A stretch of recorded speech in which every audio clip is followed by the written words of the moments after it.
പറഞ്ഞുകൊണ്ട് കാര്യമില്ല. പങ്കുവെക്കാനുള്ള ഒരു മനസ്സുണ്ടാവണം. എങ്കിൽ നമ്മൾ വളരെ ധന്യാത്മാക്കളാണ്, സുഹൃതികളാണ്.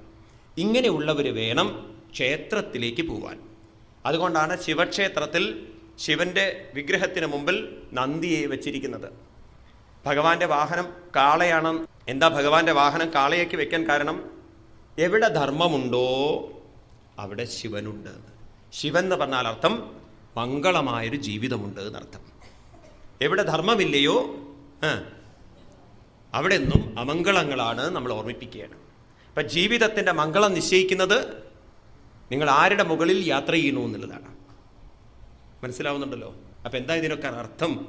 നമ്മളിതൊക്കെ താത്വികമായി മനസ്സിലാക്കി വെക്കണം. ആദ്യം നമ്മൾ മനസ്സിലാക്കേണ്ടത് സുബ്രഹ്മണ്യ സ്വാമിയാണ്. സുബ്രഹ്മണ്യൻ എന്ന് പറഞ്ഞാൽ അറുമുഖനാണ്. അറുമുഖൻ എന്ന് പറഞ്ഞാൽ 6 മുഖങ്ങളുള്ളവൻ. 6 കാര്യങ്ങൾ നമ്മൾ മനസ്സിലാക്കി വെച്ചിരിക്കണമെന്നാണ് നമ്മുടെ ഋഷീശ്വരന്മാർ പറയാറ്. ഇതിനെ പറയും ഷഡ് ദർശനങ്ങൾ എന്ന് പറയും. എന്താണ് ഷഡ് ദർശനം? ഷഡ് എന്ന് പറഞ്ഞാൽ 6. ഇന്നത്തെ രീതിയിൽ നമ്മൾ നോക്കുകയാണെങ്കിൽ 6 എന്ന് പറഞ്ഞാൽ നമ്മൾ 6 കാര്യങ്ങൾ നമ്മൾ മനസ്സിലാക്കണം. ഇതിനെക്കുറിച്ചൊക്കെ ഭക്തി എന്താണെന്ന് മനസ്സിലാക്കണം, കർമ്മം എന്താണെന്ന് മനസ്സിലാക്കണം, കർമ്മം എന്ന് പറയുന്നത് എങ്ങനെ ചെയ്യണം അത് മനസ്സിലാക്കണം, ജ്ഞാനത്തെക്കുറിച്ച് മനസ്സിലാക്കണം, യോഗം അഷ്ടാംഗ യോഗം എന്ന് പറയുന്നത് എന്താണ് മനസ്സിലാക്കി വെക്കണം. അത് കഴിഞ്ഞിട്ട് ധ്യാനത്തെക്കുറിച്ച് മനസ്സിലാക്കണം. അത് കഴിഞ്ഞിട്ട് എന്താണ് വൈരാഗ്യം അത് നമ്മൾ മനസ്സിലാക്കണം. വൈരാഗ്യം എന്നുള്ളത് കൊണ്ട് എന്താണ് അർത്ഥമാക്കുന്നത് ഋഷീശ്വരന്മാർ. ഇതൊക്കെ നമ്മൾ മനസ്സിലാക്കി കഴിഞ്ഞാൽ അതിനെ പറയും ഷഡ് ദർശനം. ഇതൊക്കെ ഉൾക്കൊണ്ടുകൊണ്ട് ഞാൻ ഇന്നത്തെ കാലഘട്ടത്തിൻ്റെ ഭാഷ്യത്തിലാണ് പറയുന്നത്. അതിനൊക്കെ ടെക്നിക്കലി വേറെ ശബ്ദങ്ങളുണ്ട്. ഏതായാലും ഇതൊക്കെ നമ്മൾ മനസ്സിലാക്കി കഴിഞ്ഞാൽ നമ്മുടെ ജീവിതം എങ്ങനെയുള്ളതായി? സുന്ദരമായി തീർന്നു. അതാണ് മയിൽ സൗന്ദര്യത്തിൻ്റെ പ്രതീകമാണ്. നമ്മുടെ ജീവിതം സുന്ദരമായി തീർന്നു. അങ്ങനെ സുന്ദരമായൊരു ജീവിതം നയിക്കുന്ന ഒരു വ്യക്തിക്ക് സർവ്വവിഘ്നങ്ങളെയും ഹനിക്കാൻ സാധിക്കും. അപ്പോൾ വിഘ്നേശ്വരൻ എന്ന് പറഞ്ഞാൽ അർത്ഥം സർവ്വവിഘ്നങ്ങളെയും നശിപ്പിക്കാം. എന്താ വിഘ്നം എന്ന് പറയുന്നത്?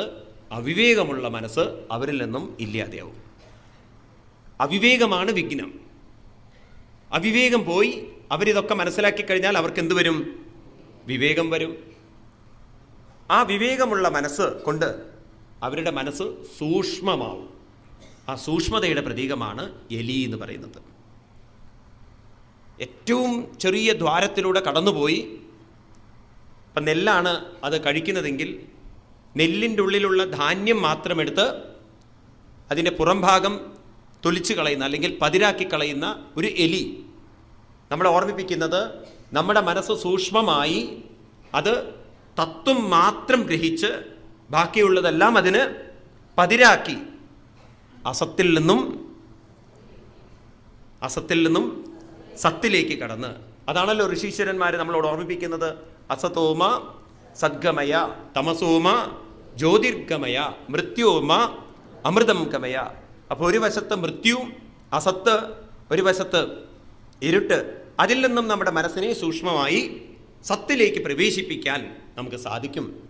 അങ്ങനെ സാധിക്കാൻ സാധിക്കുന്ന ഒരാൾക്ക് ജീവിതമെന്നും ശക്തിയുള്ളതായിരിക്കും. ഏത് അനുഭവങ്ങളെ നേരിടാനും അവരുടെ കൂടെ ആത്മീയമായൊരു ശക്തി ഉണ്ടാവും. ആ ശക്തിയുടെ പ്രതീകമാണ് പാർവതി എന്ന് പറയുന്നത്. നിങ്ങൾ സൗന്ദര്യ ലഹരി എടുത്ത് നോക്കിക്കഴിഞ്ഞാൽ ശിവശക്തിയായുക്തോ ഭവതി ഖലു അങ്ങനെയാണ് തുടങ്ങുന്നത്. അപ്പം ശിവന്റെ ശക്തിയാണ് ആര്? പാർവതി ദേവി. സിംഹവാഹിനി എന്ന് പറഞ്ഞാൽ സിംഹം ശക്തിയുടെ പ്രതീകമാണ്. അതായത് അങ്ങനെയുള്ള വ്യക്തികൾക്ക് ഭഗവാൻ ഗീതയിൽ പറയും, ആർക്ക് ആത്മഫലമുണ്ടോ യസ്ത്വാത്മരതിരേവസ്യൽ ആത്മതുഷ്ടശ്ച മാനവ ആത്മന്യേവാത്മനാ തുഷ്ട തസ്യ കാര്യം ന വിദ്യതേ. അവൻ്റെ കാര്യത്തിൽ എനിക്ക് അല്പം പോലും വിഷമമില്ല, കാരണം ആത്മഫലമുള്ളവനാണവൻ.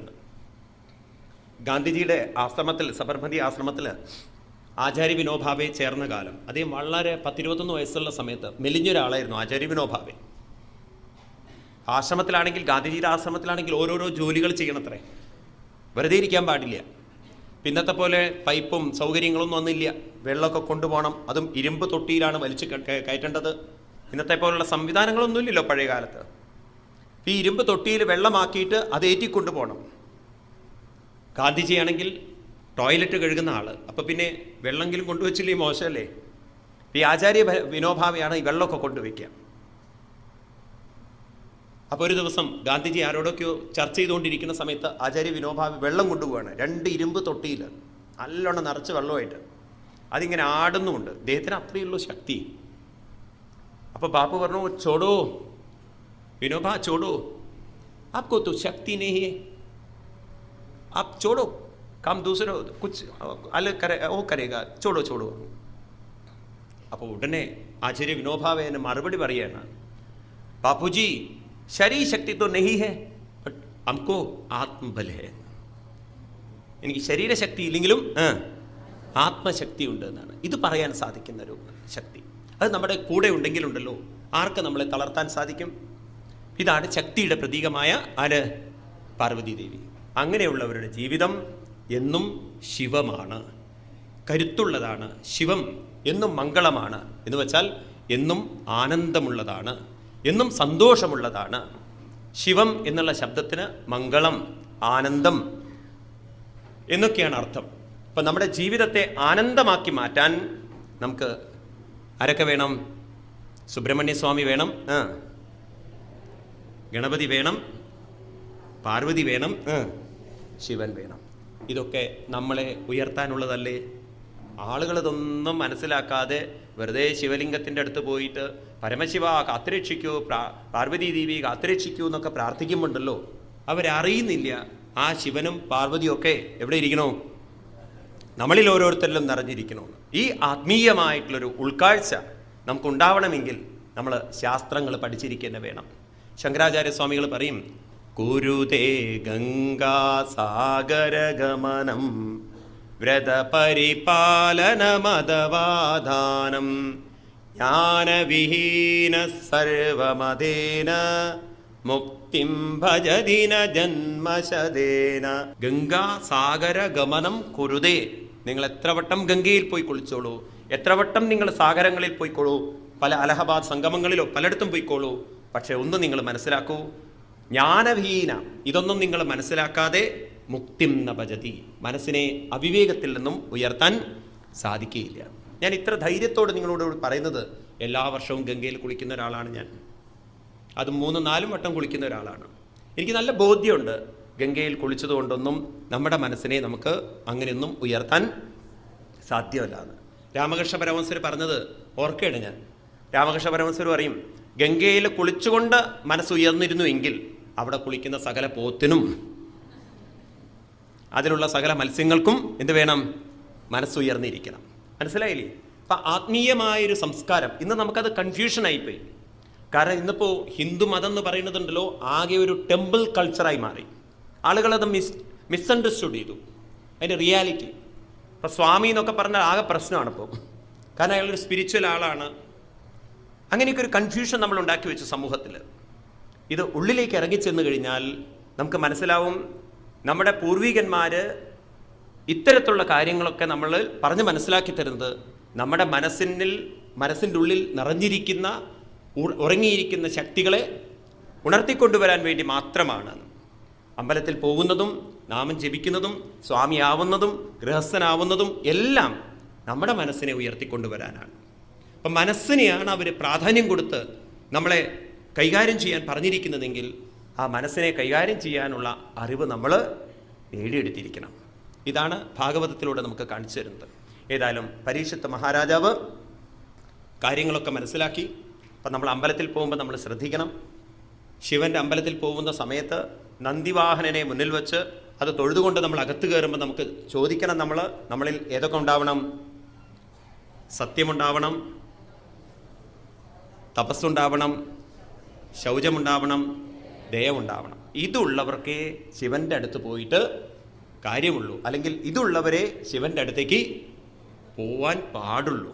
അല്ലാത്തവർ പോയാൽ അവിടെ എത്തില്ല. അവർക്ക് വെറുതെ ഒരു വിഗ്രഹം കണ്ട് തൊഴുതു വരാം, പരമശിവ കാത്തുരക്ഷിക്കണേ 2 അടി അവിടെയും ഇവിടെ അടിച്ചിട്ട് അവർക്ക് പോരാം. പ്രത്യേകിച്ച് അതിൽ പ്രയോജനം എനിക്ക് തോന്നുന്നില്ല. ഞാൻ എൻ്റെ അനുഭവം കൊണ്ട് പറയുകയാണ്. ഒരു പക്ഷേ നിങ്ങൾക്ക് എൻ്റെ അത്രയൊക്കെ ഭാഗ്യമുണ്ടോ എന്ന് എനിക്കറിയില്ല. എല്ലാ വർഷവും ചതുർയാം യാത്ര പോകാറുണ്ടോ നിങ്ങൾ? 2 വട്ടം കൈലാസത്തിൽ പോയിട്ടോ നിങ്ങൾ? ഒരുവിധമൊക്കെ ഞാൻ പോവാത്ത ക്ഷേത്രങ്ങളൊക്കെ കുറവാണ്, ഇന്ത്യക്കകത്തും ഇന്ത്യക്ക് പുറത്തും. പക്ഷെ നല്ല ബോധ്യത്തോടു കൂടിയിട്ടാണ് പറയുന്നത്, ഒരു ക്ഷേത്രത്തിൽ ചെന്നതുകൊണ്ട് ഒരു ദൈവത്തിനും നമ്മളെ മാറ്റാൻ സാധ്യമല്ല. നമ്മൾ തന്നെ വേണം നമ്മുടെ മനസ്സിനെ പിടിച്ചുയർത്താൻ. അതിന് നമ്മൾ ഈ കാര്യങ്ങളൊക്കെ മനസ്സിലാക്കി വെക്കണം. ഏതായാലും പരീക്ഷിത്ത് മഹാരാജാവ് ധർമ്മത്തെക്കുറിച്ച് മനസ്സിലാക്കി. എന്നിട്ട് കണ്ടു ആ കറുത്ത വേഷധാരിയായിട്ട് ഒരാൾ. അപ്പം ഇവനാണ് ഈ കാളയുടെ 3 കാലുകൾ ഒടിച്ചത് എന്ന്. അപ്പം എന്താ അതിനർത്ഥം? കാളയുടെ 3 കാലുകൾ ഒടിക്കുക എന്നുള്ളത് രാജാവ് മനസ്സിലാക്കി. ആ കറുത്ത വേഷധാരി എന്ന് പറയുന്നത് അയാൾ ചോദിച്ചു, നീ ആരാണെന്ന്. വാളെടുത്ത് വെട്ടാൻ നോക്കി. അപ്പോഴേക്കും അവൻ കാൽക്കൽ വീണു. പറയണു, അവൻ ആരായിരുന്നു? കലിയായിരുന്നു. എന്ന് ശ്രീകൃഷ്ണ ഭഗവാൻ ശരീരം ഉപേക്ഷിച്ചോ അന്ന് ഇവിടേക്ക് ആര് പ്രവേശിച്ചു? കലി പ്രവേശിച്ചു. അവൻ രാജാവിൻ്റെ കാൽക്കൽ വീണുകൊണ്ട് പറയാണ്, രാജൻ, ഭഗവാൻ ശ്രീകൃഷ്ണൻ ശരീരം ഉപേക്ഷിച്ച അന്ന് മുതൽ എനിക്കിവിടേക്ക് പ്രവേശനം കിട്ടിയിരിക്കുകയാണ്. അന്ന് മുതൽ ഞാൻ ഇവരെ ഉപദ്രവിക്കണു. എന്താ അതിനർത്ഥത്രേ? കലിയുഗമാകുമ്പോൾ വ്യക്തികളുടെ ഉള്ളിൽ നിന്ന് സത്യം മായ്ക്കാൻ പറ്റില്ല. കാരണം അവരെ നിലനിർത്തുന്നത് ഭഗവാൻ തന്നെയാണ്. പക്ഷെ 3 എണ്ണത്തിന് മങ്ങലേൽക്കും. ഏതിനൊക്കെ മങ്ങലേൽക്കും? തപസ്സിന് മങ്ങലേൽക്കും, ശൗചത്തിന് മങ്ങലേൽക്കും, ദയയ്ക്ക് മങ്ങലേൽക്കും. അതൊന്ന് സംഭവിച്ചിട്ടുണ്ടോ? തപസ് എന്ന് പറയുന്നത് എന്തനുഭവങ്ങളും ഭഗവത് പ്രസാദമായി സ്വീകരിക്കാനുള്ള മനസ്സാണ്. അത് നഷ്ടപ്പെട്ടിട്ടുണ്ടോ എന്നുള്ളവർക്ക്? ഉണ്ടോ ഇല്ലയോ? എന്ത് വന്നാലും ആ രീതിയിൽ കാണാൻ പറ്റുന്നുണ്ടോ എല്ലാവർക്കും? അതുപോലെ തന്നെ ശൗചം, ക്ഷമിക്കാനുള്ള കഴിവ് കൂടുതലാണോ കുറവാണോ? എന്താ നിങ്ങൾ ഉത്തരം പറയാത്തത്? ദയ കുറഞ്ഞിട്ടുണ്ടോ കൂടിയിട്ടുണ്ടോ? വേണ്ടാത്തതിന് എത്ര കാശ് ചിലവഴിക്കാൻ ആൾക്കാരുണ്ട് നോക്കൂ. ഡാൻസ് കളിക്കാൻ ആൾക്കാരുണ്ട്, അതിന് കളിപ്പിക്കാൻ ആൾക്കാരുണ്ട്.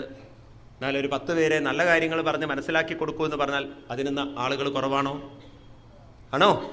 നോക്കൂ നിങ്ങൾ സമൂഹത്തിൽ എങ്ങനെയാണ് കാര്യങ്ങൾ പോയിക്കൊണ്ടിരിക്കുന്നത്. ഏതായാലും പരീക്ഷിത്ത് മഹാരാജാവ് ആ നിമിഷം കലിയെ വെട്ടാൻ നിൽക്കുന്ന സമയത്ത് കലി പറഞ്ഞു, രാജൻ എന്നെ വെട്ടരുത് എന്ന്. പരീക്ഷിത്ത് മഹാരാജാവിനുണ്ടായ അനുഭവങ്ങളൊക്കെ സൂതൻ ശൗനകാദികൾക്ക് പറഞ്ഞു കൊടുത്തു. അപ്പോൾ ശൗനകാദികൾ പറയാണ്, എന്നാലും സൂത മഹർഷി, ഞങ്ങൾ ഭാഗ്യം ചെയ്തവരാണ്. കാരണം കലിയുടെ പ്രഭാവം തുടങ്ങിയ സമയത്ത് ഈ കലിയിൽ നിന്നും മനസ്സിനെ ഉയർത്താൻ ഞങ്ങൾക്കറിയാത്തൊരു സന്ദർഭത്തിലാണല്ലോ അങ്ങയെപ്പോലുള്ളൊരു മഹാത്മാവിനെ ഞങ്ങൾക്ക് കണ്ടുകിട്ടിയത്. അതുകൊണ്ട് അങ്ങയിൽ നിന്നും കോ നാമ തൃപ്യേത രസവിത്കഥായം മഹത്വമൈകാന്തപരായണസ്യ നാന്തം ഗുണാനാമ ഗുണസ്യ ജഗ്മോ യോഗേശ്വരായേ ഭവപാദമുഖ്യം.